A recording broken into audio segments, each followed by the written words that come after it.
တစ်ပင်ဒီထူထပ်လာတဲ့တောအုပ်ကြီးထဲမှာအဝါရောင်ဝတ်စုံဝတ်ထားတဲ့တက်နဲ့သူ့ရဲ့အထူးတပ်ဖွဲ့ဝင်တွေဟာတစ်ပင်လဲကြီးတွေနောက်မှာပုံအောင်ရင်အခြေအနေကိုစောင့်ကြည့်နေကြပါတယ်ဗျာကဲတက်ကရှေ့ဆုံးကနေအကဲခတ်နေရင်ရန်သူတွေနီးကပ်လာတဲ့အချိန်မှာပဲအချက်ပေးလိုက်ပြီးဘုံတလုံးပေါက်ကွဲသွားရကနေတိုက်ပွဲကရွတ်တရက်အစပြုတ်ခဲ့ပါတယ်တနတ်တန်ဒီတောတစ်ခုလုံးစူညံသွားပြီးတက်ရဲ့အကုဒန်ဒီကတော့ကြောက်လန့်တရားနဲ့ဘုံတန်ကနေရှောင်တိန်နေရတာပေါ့တက်ကဒန်ဒီကိုကာကွယ်ပေးရင်တစ်ဖက်ကလည်းရန်သူကြီးစံတွေကြားမှာတွက်လက်ချက်ချစွာနဲ့ပြန်လဲခုခံနေပါတယ်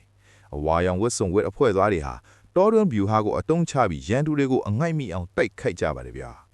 အနက်ရောင်ဝတ်စုံဝတ်ထားတဲ့ရန်သူတပ်ဖွဲ့ဝင်တွေဟာလည်းလက်နက်အင်အားအပြည့်အစုံနဲ့တောထဲကနေထွက်ပေါ်လာပြီးတက်တို့အဖွဲ့ကိုဝိုင်းရန်ဖို့စ조사ကြပါတယ်ဒါပေမဲ့တက်ကတော့တစ်ပင်ဒီခြုံရွယ်ဒီကိုအကာအကွယ်ယူပြီးခုံပြန်တိုက်ခိုက်တဲ့အပြင်ရန်သူလက်ထဲကတနက်တွေကိုတောင်လူယူပြီးပြန်လဲပစ်ခတ်ခဲ့ပါတယ်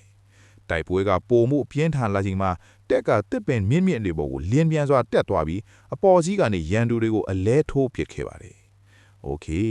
ဒန်ဒီကတက်ရဲ့အနားမှာကတ်လိုက်နေရင်းနဲ့ပဲတိုက်ပွဲကတဖြည်းဖြည်းအရှိန်ရလာပြီးနောက်ဆုံးမှာတော့တက်ရဲ့ပလောင်မြောက်တဲ့တိုက်ခိုက်ရေးစွမ်းရည်တွေကြောင့်ရန်သူတွေဟာမခုခံနိုင်တော့ပဲဖရိုပြဲနဲ့ဆုတ်ခွာသွားကြပြီးဘာရီဆက်ဖြစ်မလဲဆိုတာကိုတော့နောက်လာမယ့်အပိုင်းမှာစောင့်မျှော်ကြည့်ရှုပေးပါအောင်ကျေးဇူးတင်ပါတယ်ခင်ဗျာ